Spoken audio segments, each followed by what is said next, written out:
Lace 'em up, let's start the show. We're digging in with Trip. We're digging in with Trip. We're digging in with Trip. We're digging in with Trip. We're digging in with Trip today. Yeah. Well, bienvenue. Welcome, as they say in French, to another episode of Digging In. It's going to be part two with Hurricanes owner Tom Dundon coming up momentarily. We hope that you found the first one riveting. I think we even elevate the ability to dig in and dig in deep with the Hurricanes owner coming up. But before we get to that, as we always do, I don't want to, I'm sitting down. If you want, I could get on my knees and essentially beg you, but I'm not going to do that. But to get even more involved on our audio and visual platforms and give your genuine, rigorously honest feedback on the show, ask as many questions. The only stupid question is the one not asked. I've always tried to utilize that ideology. Sometimes it requires you to insert foot in mouth. But on both, all audio platforms and YouTube, please communicate on all fronts with us. No question is a stupid question, positive or negative. No feedback is negative that we cannot use in a very productive sense. And finally, along those lines, digintrip.com. The merchandise is starting to go like it's on one of Aladdin's magic carpets. I Dream a Genie. It's going. This is good stuff. I give a lot of credit to the Admiral. Yeah, the Admiral. Behind the scenes, behind the curtain. Adam, the Admiral Holtzman, my producer, partner, with regards to the merchandise. So digintrip.com. We have a variety of anything you're looking for. And by the way, communicate too. If we need to add some more swag, any type of swag. There was just somebody that said that they wanted some bandanas for the great Fred, the finest Labradoodle on the planet, to match his Digging In hats. We're looking into everything, but we don't know where you want to go until you tell us where you want to go. So digintrip.com. New Country Auto Group. Digging in with us any day that ends in a Y. In a minute, they are going to present as they did episode 1, and they've been there right from the get-go with Digging In, episode 2 with Tom Dundon. I haven't asked Tom what he's driving, but I'll tell you, he would be wise to dig in with New Country dealerships in New York, Connecticut, Pennsylvania, Maryland, Florida. Wide variety of top-tier automobile producers, whether it be Lexus, Ferrari, BMW, Maserati. List goes on and on. I mentioned if you want to feel like mini-me, get one of their smart cars. newcountry.com. Family-owned group. I happen to know one member of that family particularly well. He's a salt-to-the-earth guy, always has been.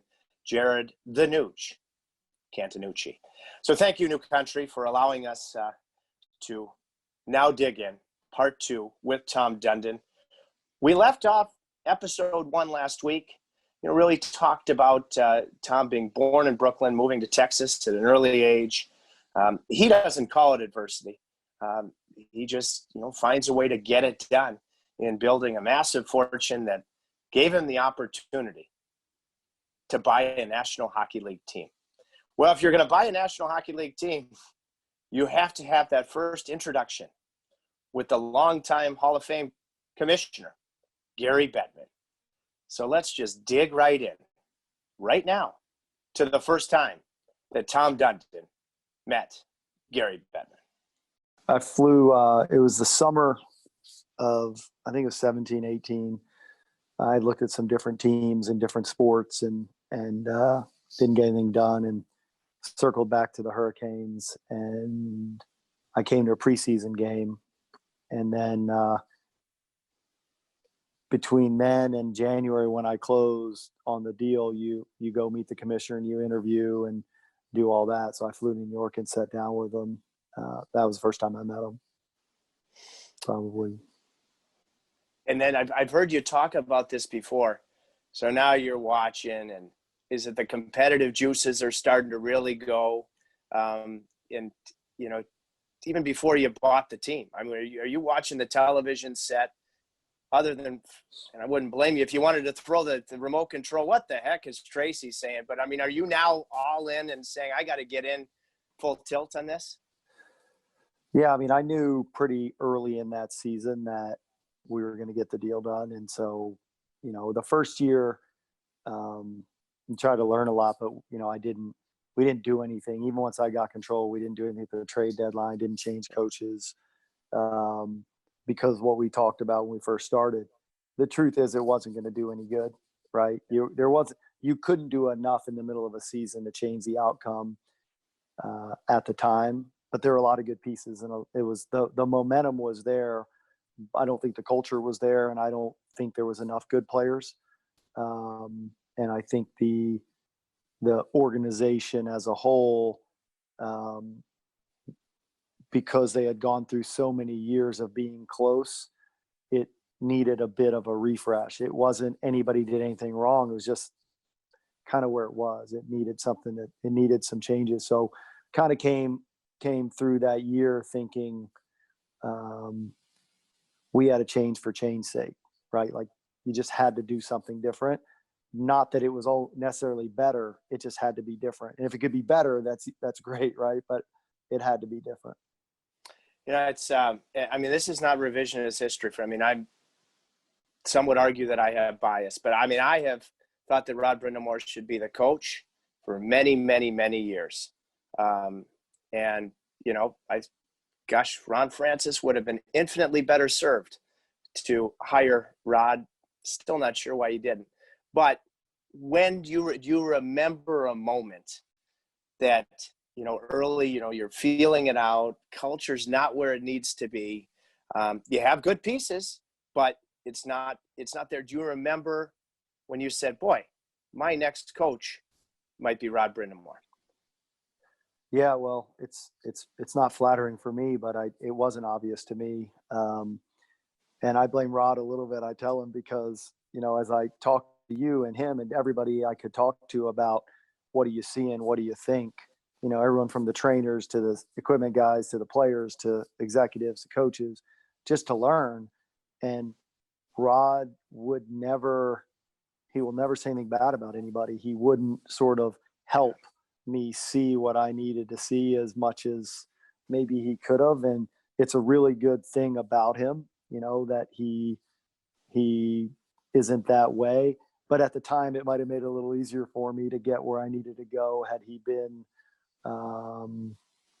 a little more, I don't know if it's forthright, but, you know, there's some directness in responses that would have helped me come to this conclusion faster. So I didn't know. And I actually came in with the bias that an ex-player who happened to be a really good player, what are the chances that person could also be a good coach? Because that would be, you know, that'd be winning the lottery a couple times, right? Great player and great coach. And so I didn't think you needed an ex-player to be a coach, first of all. And then I felt like if you had been here for all the losing, which he had, that needed to be part of the change. And so I would have thought coming into this that he wouldn't have survived because he had just been too much in the room when things weren't going that way. Matter of fact, I thought there was going to be a lot more turnover in the organization than there ended up being. I thought that might have been the way this would go. And when I found out there were a lot of really good people here and it just needed, you know, they needed to be some change, but those changes didn't need to be all the people. There might have been some other things just in the general vibe, the aura. There could be some key changes that might get everybody else to their full potential. You know, you were just saying just in, not just in, but it gives me a chance to ask about same thing when you first, you know, because you become very good friends. He's got some questions for you later on, but first, you know, because the trip to Toronto, Well, I remember texting with Jordan Stahl. It was an afternoon game. Canes got pummeled. Got killed. Oh, man. I think Josh Juris tried to fight and got an instigator penalty. Tom, that was a tough game to call, let me tell you. But I remember Jordan Stahl telling me the night before that I don't know if it was with Justin Williams too, but you had a nice dinner, got together in the Toronto hotel, and I know Jordan liked it a lot. Justin Williams, first time that, you really got to know him and the impression that he made. So it's funny because he was in town for his kids' hockey tournament this weekend, and we were telling somebody or last weekend, and he and I were talking with a buddy, and he retold the story that at that dinner, maybe it was at that dinner, one of the first couple of times I met him, and we were talking about the team. I told him, yeah, I probably wouldn't have signed you, where the team was at the time, bringing in a veteran for a team, for leadership on a team that really wasn't ready to be good. And I tell him now I was wrong, right? It was a really smart thing Ron did with him. Probably one of the best things that happened with the franchise, but it wouldn't be in my instinct to sign 35-year-olds for $4 million or whatever, right? Like that's not how I look at the right way to build a team. And in hindsight, it was the exact right decision, maybe the best decision the franchise made. Him and Rod together are both pretty good ones, and Andre's not bad, but we're really lucky because he loves the Hurricanes, and the guys all respect him. He's got a lot of knowledge, a lot of experience, and he's the right kind of person, right? The right kind of person that we need to have around here as we continue to sort of, evolve what's happening today. Yeah, he Rod and I argue about this all the time, and I think we both have decent arguments. But Tom, the years that I'd watch our post-game player availability, and all I'd hear about was, pretty much, we gave it our all, we had our chances, better luck tomorrow. And Justin Williams, he's frank in the right ways. Rigorous honesty. But if he knows that the team's playing well and not getting the result, he'll make sure that you stick with it and not get too lost in the result. You talked about that earlier. So I think in terms of changing a culture, and you can say things if you're Justin Williams, a 3-time Stanley Cup winner, a Conn Smythe winner, but he wasn't even wearing a letter. Once you become the captain, then that platform, and this is what Rod and I argument. He said it doesn't matter what you say to the media. I actually think it does, because then the fans hear it, and that's part of changing the culture. And Justin Williams, I can't think of anybody that does it better. Yeah, the whole captain, him coming in and not being captain is a little strange in hindsight. And I actually think a big part of the turnaround when Rod took over and made him captain, the way Stahl and Falk handled that. Like I thought that was, when you look back and talk about what changed, it was, you got to give those guys a lot of credit too. Cause and that's the good thing about Willie is it's so obvious, right? It was, no one could have their feelings hurt because it was obvious that that's the right thing to do. But it doesn't mean they couldn't have acted differently. But, Jordan might be one of the great human beings in the world, right? Like that guy, we're really fortunate that he's part of this, because it'd be hard to be as good as we are without people like that around. Completely agree. Completely. It's just so happens, Tom. I was my mom over here to my left. We watched Moneyball last night. It's a great film. You seen it? Yes. Okay, so couple questions. It's probably my third time seeing it, and one of the things that you talked about earlier about being uncomfortable, and Billy Beane tells the guy Peter Brand or what in the movie, he's gone to Yale, he's his assistant GM. When you're trading a guy, don't fluff it up. Like the guy wants the truth. Just tell him the truth, and may not feel good at the time, but he'll appreciate it. Like, it really is. It's some sports movie. Like John Isner made fun of me because I like the movie Wimbledon, because it's just a flat-out cheese fest. Tom, advanced statistics, numbers, and balancing that with the intangibles character. I don't pretend to understand analytics to the extent that I do, but I mean, that movie is thought-provoking. How would you, being well-versed in all, how would you say with your group, I think you just had a terrific draft and free agency, we'll get to that in a minute, excellent. Balancing numbers, advanced statistics with the need to have that intangible character to win. Yeah, I mean, I think you get vetoes on both sides, right? High character person tries really hard, but the results are terrible. We're not signing that player. Really good results, but low character, low effort. We're not signing that player. So I think what happens is you kind of combine the art and the science. You take the data and the feedback, but Rod's involved, and Jeff Daniels, and Gleason and Sergey and Warsofsky down in Chicago. Everybody gets a say. I asked Willie about players. If we're talking about players on another team, I'll call the players on our team that have played with them, and the coaches do the same thing. So I think what we do, and I don't know what other teams do, I just know what we do is everybody gets the data summarized, right? You don't actually get the data, but you get a summary of what the actual results of this player are, along with the scouting reports, along with the feedback on the character and the work ethic. And then you talk about it, you try to hope you make the best decision. But baseball is static. So baseball is very easy to judge each position. They tell them within 1 foot where to stand for every batter.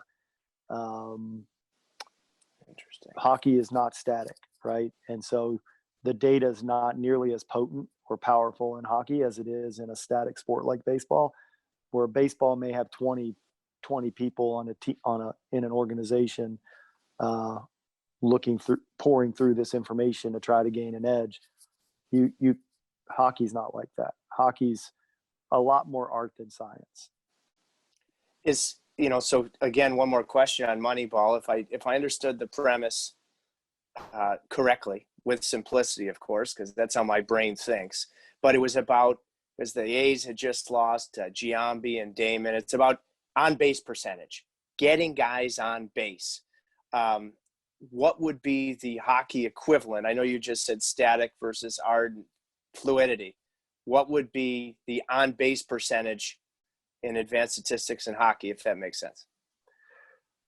Look, I think if you talk to a coach, right, it's all going to be hard to play against and grit and effort and all these things. And I think that's an accepted. I don't think that's unique to the Hurricanes that we want those things, right? Everybody wants those things. I think in hockey, the way I look at it, and I think as an organization, you got to have the puck, right? If you have players that don't do whatever those actions are that lead you to get more chances than the other team, all the rest of it, all the hard work in the world is not going to save you, right? So there are some players like Jordan Stahl and Justin Williams and Dougie Hamilton, and most of our players actually have the puck more than the other team. And if you have the puck more and you get more shots, it's not too hard to figure out that the results should follow. So I think that's all we try to figure out on the NHL side is how can you get the gap or bridge to toughness and hard to play against with the amount of required skill it takes to actually outscore the other team. But I think that's fairly obvious to everybody, right? Like you don't need to have an advanced degree in statistics to understand that if the other team has the puck all game, it's probably not good, right? Well, I can tell you that I learned a lesson because, I remember the night when Dougie Hamilton broke his leg, by the way, because I know you'd support me. Thankfully, I haven't been fined, but too many men on the ice call was just missed, by the way, right before Dougie broke his leg. And anyway, Tom, the next, I think it was a back-to-back, might have played Anaheim at home. And I vividly noticed how much more time we were then, at least in my view, spending in our own end. And it taught me, because there were times I'd get on Dougie about a tough pinch, if he didn't have a high forward, leads to a tough chance against. But how many chances were we creating because he's got the puck and he is attacking? And that's just one thought about along those lines, because for a little stretch there, and then we got it back, it seemed like we were in our own end a lot more than we had been prior to. Do you agree? Yeah, I mean, Dougie's one of the best in the world, right? So, but he does do some things that either you have to adjust to or cover up for or just live with, whatever you want to call it. And I think that's probably not unique to him. I think most of the best players don't get that way without having some areas that everybody has some weaknesses, right? Every player. And his strengths are so much better than whatever individual weaknesses that may come out in the game. But yeah, he could have a game where his shots don't go in and he's a little too aggressive and it looks bad. But over 100 games, you're way better with him than without him. So, I'm glad you noticed it. It should be obvious to everybody, right? I think you win more games with guys like that than you lose. Gosh, over 2 decades of doing it. I mean, well, quite honestly, I'm not digging and I'm not a loser. If I think I'm seeing if I'm not trying to learn all the time, and that struck me. Speaking of striking you, 2 very well-known owners in 2 different sports in Dallas, and Jerry Jones with the Cowboys and Mark Cuban with the Mavericks. Is there, whether either of those guys or any owner that has influenced you the most, that would be similar in any type of way or ways? I mean, the first thing with both of them is, they realize that, you're in the marketing business, right? You need fans. You gotta give the fans something. And so I think just watching the fact that they understood that the team's a brand, the players need to not only be interacting with the fans, but also feel accessible and build a relationship. And that it wasn't just about the game, right? That this business extends past the game to the social side of sports. So I've always thought it was interesting that they understood that they're also in the marketing business, right? That these assets, these players, this brand has to be exploited if you're going to have the most success. And so, I found that interesting with both of them. And then the other is that they can handle the criticism, right? It's inevitable. There's 32 teams, let's say, starting next year. And if you're average, you're going to win one every 32 years. So everybody's going to be a little pissed off 31 out of 32 years. And if you can't deal with that, it's probably you're in the wrong spot. And so, what I've noticed is no matter how unpopular an owner is at certain times, I never once saw anybody who wasn't super friendly and nice and positive to their face. And so I just took that perspective as you can't worry about what you read or what people say. You got to realize how lucky you are to be in a position to do this and, be as good as you can, and recognize it shouldn't affect your self-esteem. If not everyone loves you all the time, or, you read things or hear things that you wish people didn't think about you, but you can't change it. What about things you can't do anything about? Like, Tom, you are you're very involved. You may live in Dallas, but you're with the boys all the time. You have dinner with your players. You have dinner with your coaches. And it is great to see that the Hurricanes brand, has gone. I can't tell you how many of these hats I've got. The merchandise is dynamite. I'm going to try to get you into a digging in hat. But, Tom, when inevitably your players are involved in trade rumors, even if they're flat out untrue, do you leave that alone with the boys? Do you address it? If it makes sense, the fact that the Hurricanes are being talked about is a very good thing, but I see you on a daily basis. You're with your players. You have a very personal relationship with them. When these types of things happen, even if it's completely false, how do you or don't you tackle it? It hadn't come up very often. Look, if you're a good player, people are going to want to trade for you. So you should be worried if you never hear your name, because it means you're probably not very good. You're not going to be around very long. So yeah, it's never been something I've worried about, because it's just part of the game. What I told the players, I haven't met with the team very often, but when I first bought the team, my message was, our job is to win games, and we have to get the best players. So the job is to find players better than each of you, and your job is to make that hard or make it impossible. And I think it's impossible on a bunch of our players. Dougie, it's Fetch and Tavo. It's impossible. We're not going to find better players than that. And so that's how I look at it, is their job is to play really good. So we want to keep them and not to worry about anything else.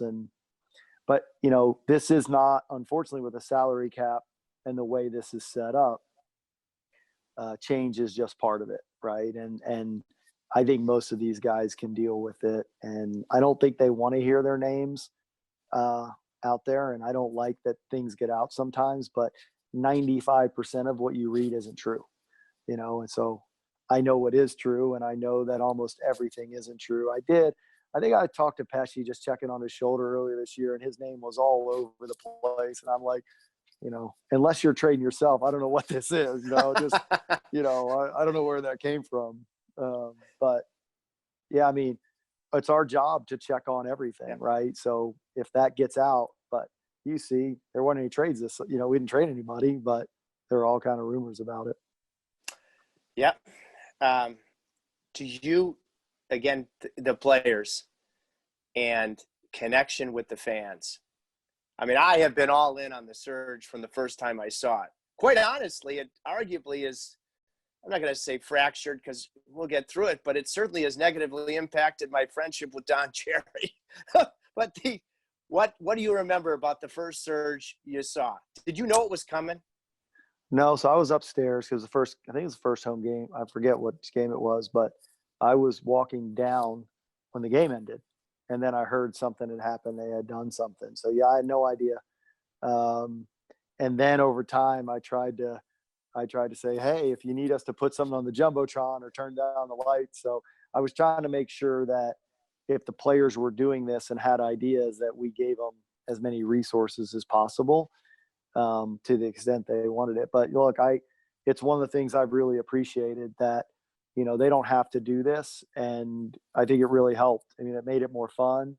I think it was a big part of the story that year. And candidly, I was a little disappointed when they stopped doing it. And I understood at the end of the year when they stopped, but I've been on Willie about this, that I'm like, my deal is, let's be so good. And if we do it the right way, I would never want a dirty team. I wouldn't want dirty players.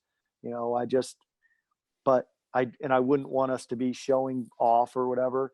But to me, this isn't any of those things. It's not disrespectful. It's nothing. It's just for our fans. It's fun. It brings the team together. So my thing is, we should do it every night. We should do it every time we win, and not think about, well, how does that affect the other team? Because we're not doing it about the other team or for the other team. And I think they stopped doing it because it was getting close to the playoffs and didn't want to give people motivation and some of that stuff. And I kind of find all that stuff a little bit silly, to tell you the truth. Like, if you think the other team's going to try harder because, we're going to get on the ice after the game, I think that's giving yourselves a little too much credit. I think the other team wants to win, no matter what. Boy, I hadn't thought of it. I just figured they stopped because of the playoffs, because there was a ton of choreography and the ideas that went seriously to keep it fresh.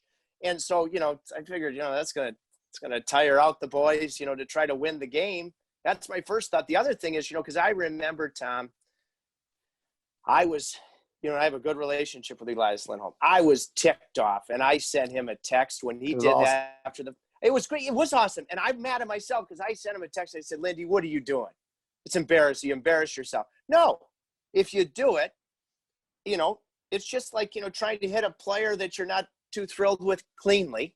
If a team wants to come in and they have the goods to beat the Hurricanes in our own building, he should be able to do that. For sure. We're in the entertainment business, aren't we? That's the business we're in. And that he's not the only one that's done that. I love it. Like, I wish it happened more often. I wish another team would do it on our ice, and like right after the game, I wish somebody else would do it at our place, just to because for me, if they're talking about you, that's like you said, Yeah. we're in the entertainment business. We're trying to create stories. We're trying to create interest. It's supposed to be fun.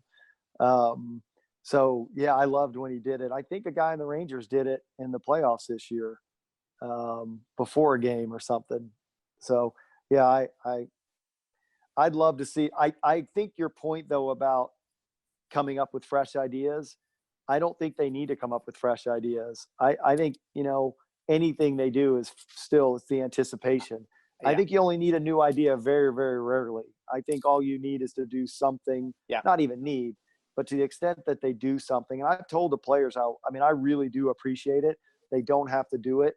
They're doing it because they care.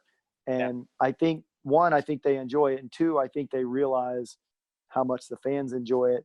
And, because you're in this business, players actually do care about the fans. It's so cliche and everybody says we have the best fans, but I think they really care. And now that they've played without them, I think you'll see that there's even a more of an acknowledgement or appreciation that, one, there are no professional hockey players without fans paying to come. And two, that it's more fun for them to play when the fans are there. So to do something like this, that, one, they enjoy, and two, brings enjoyment to that many people, it's hard to say it's too much trouble, right? It's hard to say it's too much trouble. Like, there's a lot bigger problems in this world than coming up with an idea, And to finish up on the surge, you're right. And again, I've got to fall on the digging in sword, because early last season, so you're coming off the year, and it was fresh, go to the conference finals. Must have been after, we got off to that great start. And one practice day, Slaves. And I mean, I have a great relationship with Slaves. I love him. And he comes up to me and after practice, Tom, and he goes, Tripper, pretty hard on us last night with our surge, weren't you? I'm like, what are you talking? Because I had said, oh, this is no good. They got to come up with something better than this. And he looked at me and he goes, Trip, you know what? We're going to come up with some neat ones. Maybe there was one on Halloween, trick-or-treating, things like that. But he looked and he was so sincere. He goes, the fans love it. He said, if it's just a simple skull clap, just to show our appreciation, that's what it's going to be that night. And I could have argued for the sake of arguing. I paused. I said, Slaves, you're 100% right. So I immediately changed my tune. It's just because I love the surge so much. I have full-blown anticipation what's coming next. Yeah, it's tough because I think, all things being equal, they would love to do that. And I know some guys in different businesses that are in the creative side of the world, and I've tried to get ideas so I could funnel them to them. And I'm sure you've thought about it, our fans send them in. The truth is, it's really hard from here, right? From where we are, they've knocked out so many good ones that to think, if we play 41 home games, I think we're winning 30 or more.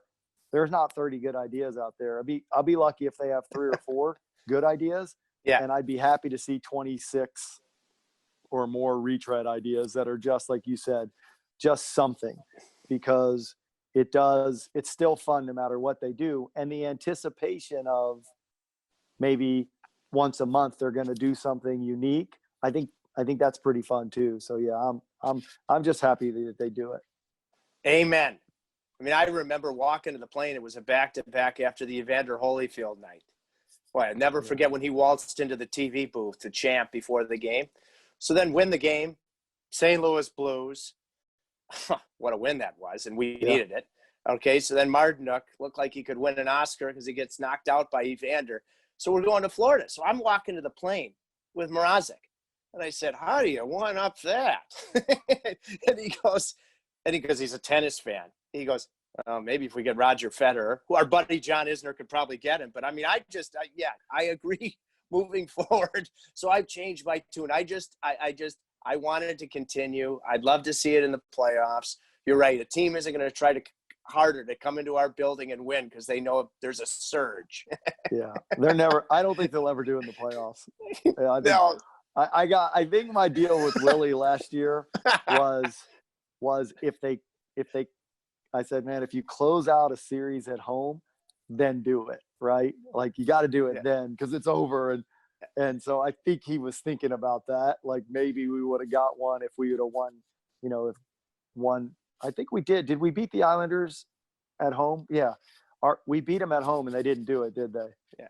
In the No, fourth they game. didn't. They didn't do it. The best part of that was the handshake line where was it Brock Nelson who had tapped Dougie. McElhaney, and then Dougie tapped him on the head. Again, how often do you see that video now? Are we not, do you like the movie Gladiator? Do you want to be entertained? Yeah. Are you not entertained? He thinks about some strange stuff, Dougie. That was pretty clever of him. He's got some rhythm too, because I can't do the floss. Yeah. Tom, gosh, I'm keeping you, but I got a couple more things I got to get to. And, it requires digging in. I know it's a fluid date now with COVID, but it requires digging in a market like, Raleigh, the Triangle, the state of North Carolina to secure an outdoor game. When you look back, the things that were most important with that shovel to dig in, proud moment to get awarded that game, what sticks out to you? I was actually disappointed how long it took, right? So we've been working on this for a while, and I'm really appreciative that we got it. And, we had to sort of convince, I think there was this question with our market of whether or not you could sell out and support it. And it just took a little time as the team did better and things like the surge and the attendance picking up. And it just took a couple factors for them to understand what I think we all knew, that it'll be easy, right? Like that's not the challenge for us was not going to be whether or not enough people in the market would want to see the game. So it was to me, it felt like if we didn't get it, it was almost like we needed that validation that people were starting to take us seriously. And I think that's the truth. I think the truth is we weren't going to get it until we were a little better team and had a little better results. And so, yeah, I was really pleased that we got it. Disappointed, obviously, with the COVID thing that it looks like it might end up. I haven't heard yet, but I wouldn't be surprised if we need to push it a year. Mm-hmm. And that's disappointing because I was looking forward to it. But I guess it'll give us something to look forward to for another year. But it's going to be fun. Oh, it's going to be all world. Good things come to those who wait. Got to get away. God only know what the surge is going to be like that day or night. Yeah. Got to win. You got to win. The pressure's on. The pressure's on. I think that, it takes a couple of years to really know about a draft, but the reviews, outstanding. And I just look at it and it just seems like you have a clear-cut plan in, now a few drafts since you became, the majority owner. What is that clear-cut MO, mission statement?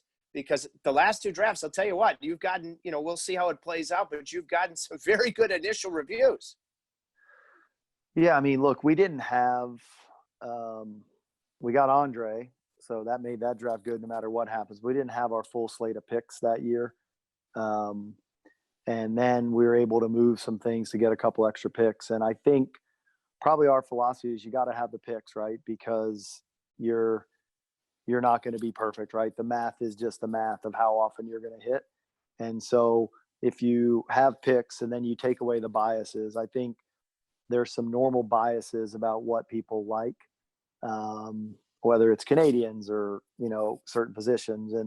And we try hard to get rid of those biases, have lots of picks so we have the opportunity to get lucky more often, and then give your folks the ability to not worry about, don't watch the NHL team and decide what we need, watch the player and decide, who has the most potential. So we could end up with 8 players that play the exact same position that are really good out of a draft, and I would call that successful because you could always move players or move things around to get there. And so I think if you avoid figuring out what you need and just understand what you want, is to pick the player who has the greatest chance to be a star, and just keep picking guys you think might be stars. And eventually you'll get one. And so, but I think we had a couple good drafts in a row that might be great or might be terrible because we won't know for a few years. But I think the process that Darren and his staff go through to make the choices give us good odds to be successful, but it's it's not a guarantee, but we put ourselves in a good position to be happy with this here in a few years. Well, and I just, again, it's a clear-cut game plan. Again, watching Moneyball last night, at one point, Brad Pitt asks whatever the actor, playing the other guy, and he goes, "Do you believe in what we're doing?" And he goes, 100%. And so it's clear to me, however it plays out, that you have a plan, you've executed that plan, and again, for me, that's a form of digging in. Free agents.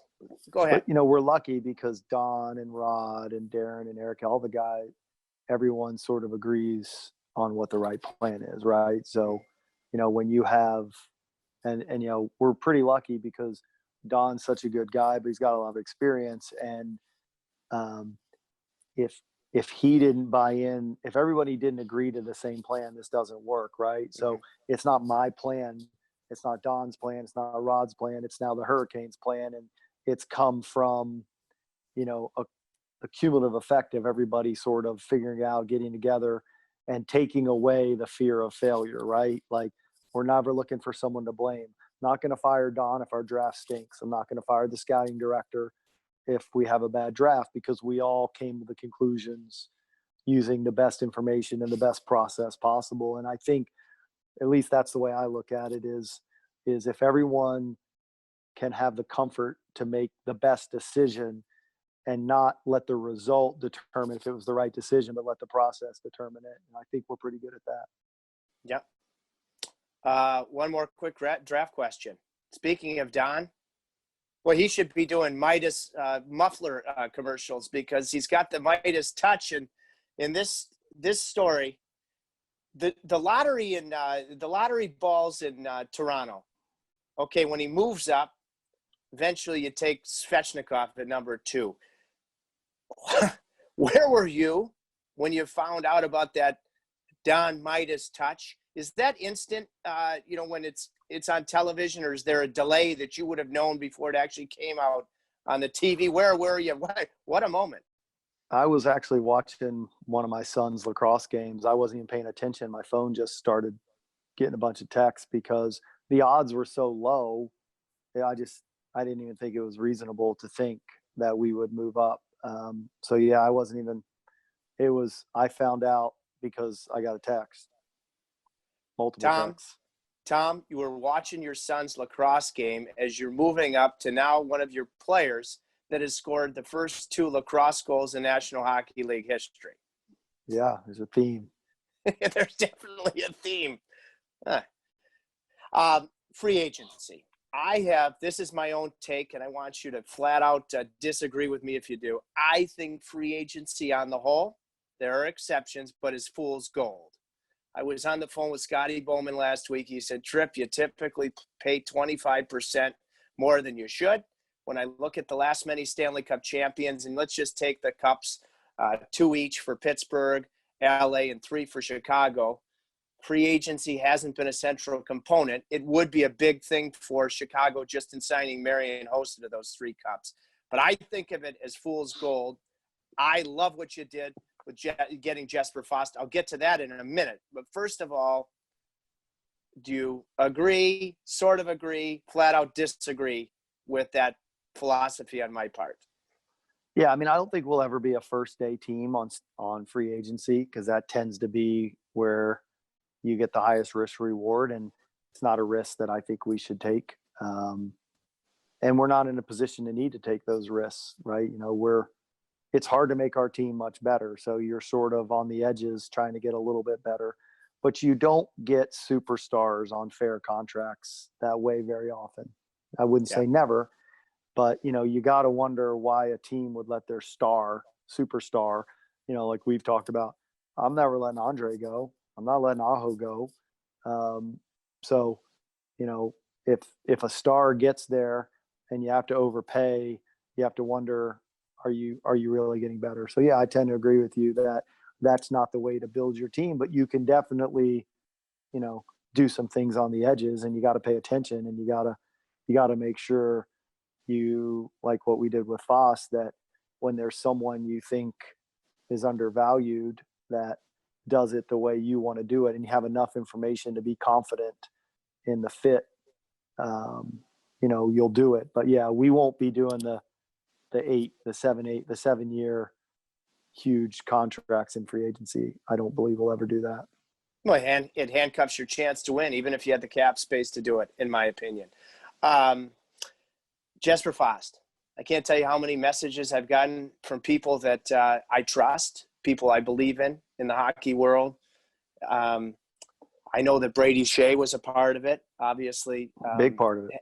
Yeah. So tell me about it. Tell me about everything. And Jesper told me, I did a Zoom for Fox, our rights holder, that'll come out shortly, talking to Jesper last Thursday or Friday, Tom. And he spoke about his conversations with you and how these were all instrumental pieces in choosing Carolina. So take it from the top. We identified him early that, if he got to free agency, that would be someone we'd want to talk to. But then also, we're not really a first day team, right? You got to wait and let the players find out if they can get what they're hoping to get. And if they can, you're happy for them. So we sort of waited a day or two and then got in there and Brady literally says he's exactly our kind of guy, Rod's kind of guy, works super hard, all those things. And then, when we look at the production and the way he plays, it fit perfectly. So there was unanimous belief that this was the guy we wanted. And then it was just, could we get him at the price and the term that would work for where we're going? Because as you know, we got some good players that we have to keep around here for a long time. And so, we may not be able to give everyone what they want, but if we can give them enough to make it fair, to leave ourselves the flexibility to have the best team possible. I thought it was however it plays out, I thought it was the absolute correct approach to free agency. And boy, I can't wait to see him being a Hurricane. I've always been a huge, huge believer in him. And if you're gonna pick up a guy, you said, if a team lets their superstar go, why? Jesper Fast, with the compliment that means the most, has been elected the player's player year in, year out. So you're not going to get a bigger endorsement than that, aside from the fact that he has the tools to play Carolina Hurricanes hockey. Yep. All right. I got to ask you a couple of questions here we'll start from Justin Williams. First of all, do you know, because it's still fresh, I'm hoping that you have two, one coach and one now former player that can land in the Hall of Fame, and deservedly so, in Rod Brindamore and Justin Williams. But now that we hope a future Hall of Famer has just retired, do you have any idea what his plans are next? He was just with you in the youth hockey tournament in Dallas with also my dear friend Shane Will the Thrill Willis. What's next for Willie? Yeah, yeah. I think we're going to find a way to keep him involved and have him do stuff with the team. So, once we get closer to the season and know what's going on, I have a feeling he'll be part of the I'm quite confident he'll be part of the organization in some capacity. Okay, so when he is, and please tell me if I pronounce this correctly or wrong, his first question coming from JW, who shockingly has told me I have to give him strokes on the golf course. What's better? Is it Choi's or Choi's? It's a Mexican restaurant. Is it a Mexican restaurant? Chewy's. Chewy's. What's better, Chewy's restaurant in Raleigh or Dallas? Same. I haven't been to the one in Raleigh, but it's a chain, so I got to believe it's the same. What kind of restaurant is it? Just Mexican food. It's good. What's your go-to? Chimichanga. Oh, that is chicken or beef? Chicken. I go beef. Yeah, we used to have a restaurant here. Mom, remember that? Chi-Chi's. Chi-Chi's. I remember. I got the beef chimichanga. We'd stop on the way home from our hockey games because our rink was on the other side of town. Yeah, I remember Chi-Chi's. It was a chain on the East Coast, right? Yeah. They had some nachos that would stop time. Okay.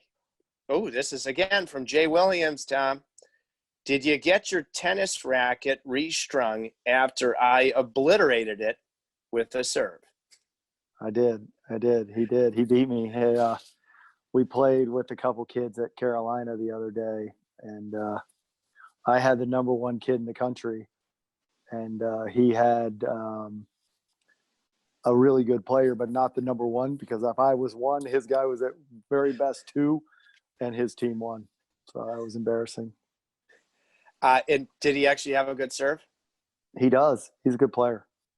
Yeah, he's a good player. He's 10 years young, more than 10 years younger than me, though, in my defense. Yeah. Most of his serves, when he, required, he obliterated it, your racket, was he serving into the body? Was he going wide? Was he changing it up? I don't remember. I did break my strings. I didn't remember that it was on one of his serves. Maybe if he says it was, I'll believe him. He owes me $40, it sounds like. Oh, my God. I took that guy out to dinner so much. He's got some alligator arms. I'm going to make sure he pays up.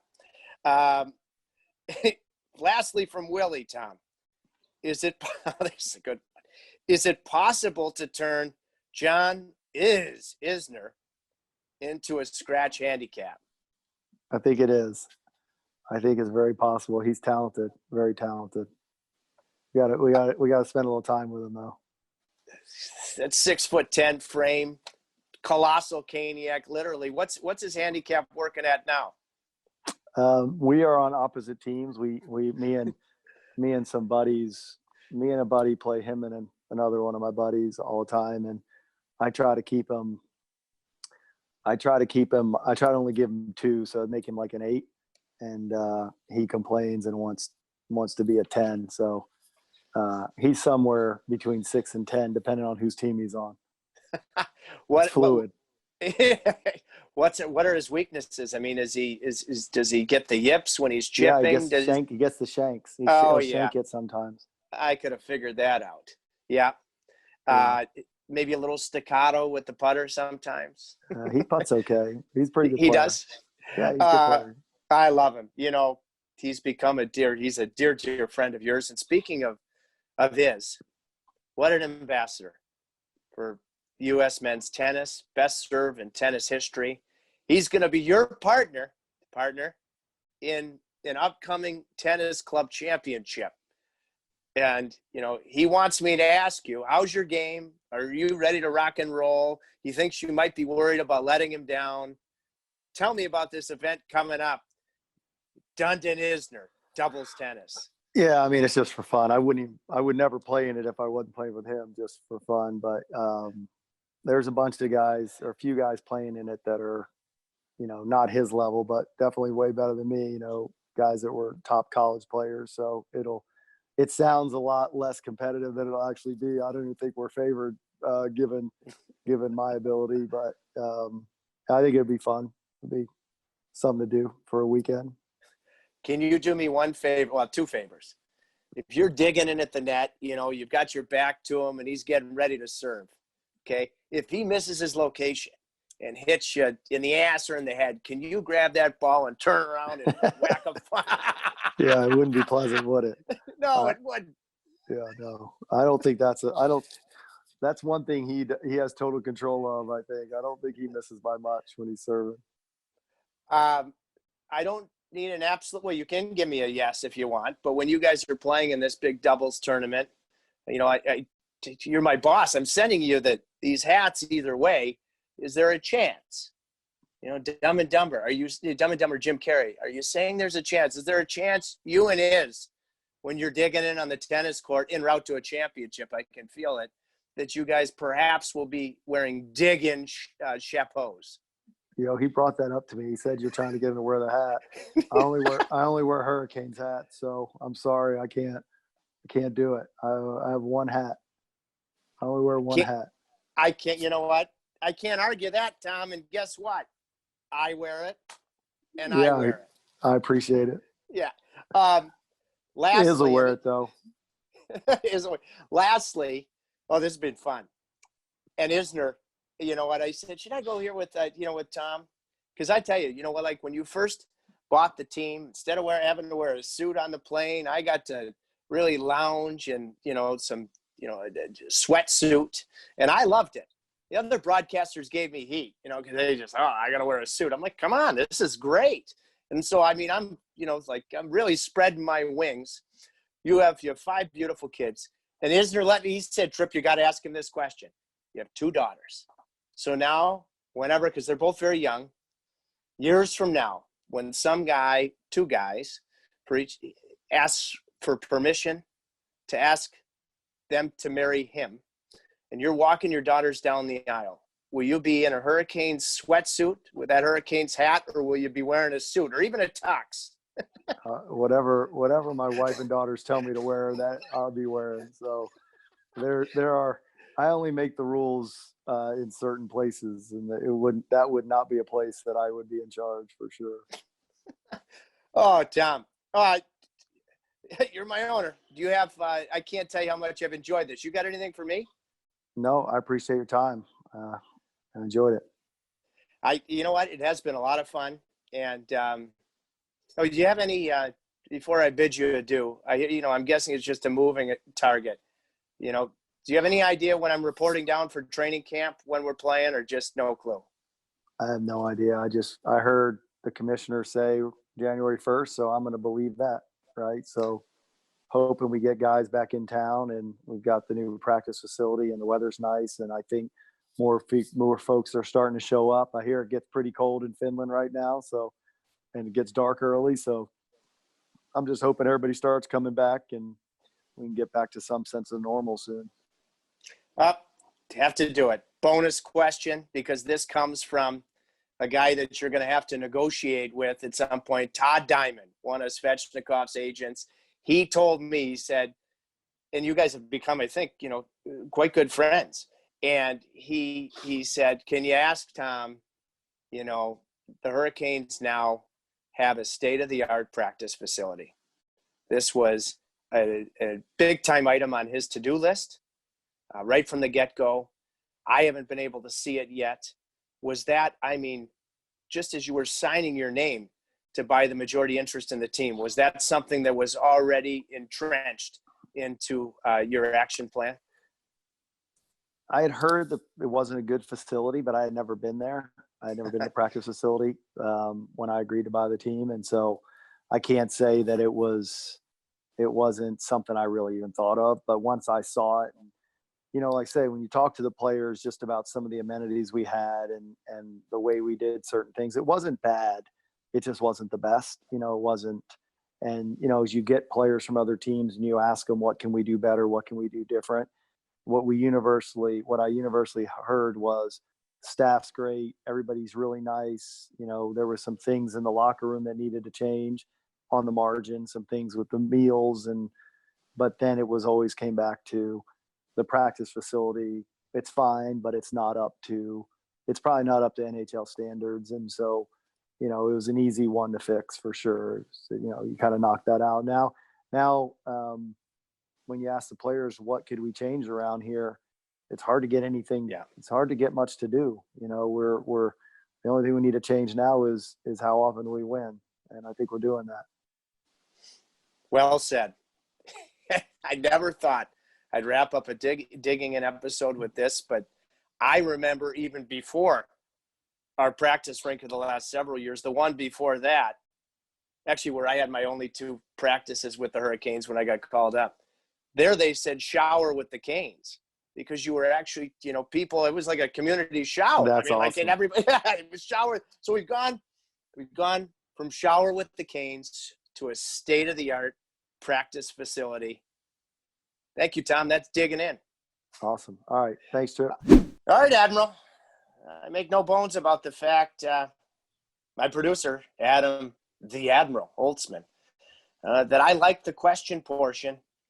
You know what? I'm spent. Austin Powers spent, but I always have time. If you have one good question, you have it, you want to throw it at me, hit me right between the eyes with cold, hard logic.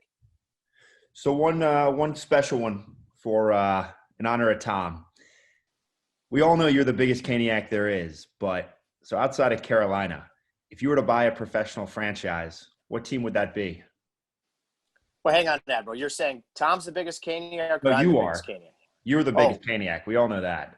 Oh, if I were to buy one franchise outside of Carolina, Correct. does it have to be in hockey? Any team. Ooh, I'm going to get myself in trouble here. Yep, but I'm still going to do it. Yep, I'm going to. Well, I mean, let me preface this by saying that it's crystal clear that I'm a diehard, always digging in with unconditional Detroit Lions fan. And we all know that they wear the gray and the Honolulu blue. But what I also, because they're owned by the Ford family, I think of that as the Ford blue. And we will be digging in very soon with the finest CEO on the planet, my cousin, new Ford president and CEO, Jim Farley. And I just texted Jim last night and I said, let me tell you, there's no better color on the planet than Ford blue. However, and my dear friend Rod Wood, who is the president of the Detroit Lions, wonderful guy, but I would buy the Detroit Lions, and I would do it because insanity is doing the same thing over and over, expecting a different result. Tom and I spoke about a culture change. And I think sometimes in sports, now I'm not in the trenches with the Lions. I've just been an unconditional supporter. So this is a layman's exterior on the perimeter view, but I believe that they've never truly affected culture change. They have tremendous ownership that certainly gives them the resources to win. They're always right on the precipice, right on the doorstep. But you need to raise the bar. How do you do that? Well, it's an expectation. Tom talked about the process. Rod Brindamore, who's a winner through and through, Admiral, the foundation, the routine, that gives you the expectation to win, not the hope to win. And that's what I think the Lions have been lacking, is they bring in great pieces from other teams, championship teams, but you require everything that you do to be with a winning attitude in a winning way. In the National Hockey League, I've always thought that if your top players do it right, then the guys that maybe want to do it right, but maybe they don't want to, if they look at a Sidney Crosby, he's doing it correctly. If they look at a Jonathan Taves, Patrick Kane, they're doing it correctly. If you look at Justin Williams when he was with the LA Kings, Drew Doughty, they're doing it right. Then the rest, it filters right on down. Everybody has to do it correctly, on, off the ice, on, off the field. That was the story with Rod Brindamore when Carolina won the Cup. I mentioned recently that the best attendance that Carolina ever had, with players coming in way before his season started and working out together, go figure, was in all of August of 2005, which of course resulted in a June Monday night of winning the Stanley Cup in 2006. So when your top guys do it correctly, people can't help but fall in line. And that's not a shot, because I don't know, what goes on within the trenches, the Detroit Lions. But this is a city here in Detroit that is aching and itching for a Super Bowl. And something has been lacking on the cultural front. Hence, because I've been a lifelong fan, that, Admiral, would be the team I'd buy. All sorts of meat. I mean, the carnivores, the omnivores, the herbivores, they're all going to be satisfied with the 2 episodes. So thank you very, very much for both of these episodes. New Country Auto Group, New Country. Dealerships spanning from New York, Connecticut, Maryland, Pennsylvania, Florida. Wide variety of elite automobiles, Mercedes, Maserati, BMW, Lexus. List goes on and on. I always like to plug the smart car. It's the only thing I ever drove in Paris to fit into those miniature parking spots. whatever you want, they've got you covered. newcountry.com. Once again, we want to encourage all of you to rate and review our show, all of our platforms, audio at Dig In Trip. By the way, our handles on Twitter and Instagram, YouTube. Be honest, how do you think we're doing? How we take it to the next level? Because isn't digging in one of the definitions about taking it to 2 or 3 levels up? We talk about going deep, but you also have to go to infinitely higher levels to dig in. You can help us get there. digintrip.com are, in my view, yes, I have bias, but our merchandise that, quite honestly, if you're trying to exude mojo on any front, our merchandise will help make it happen. Just trust me on that. So with that being said, until the next time, stay safe. There are countless ways to dig in all capacities in life. I'm going to trust that you do it. Only you know when you look in the mirror. So look in that mirror, know you're digging in, and I'll see you for the next episode. We're digging in with Trip today, yeah. Today, yeah. Today, yeah. Today.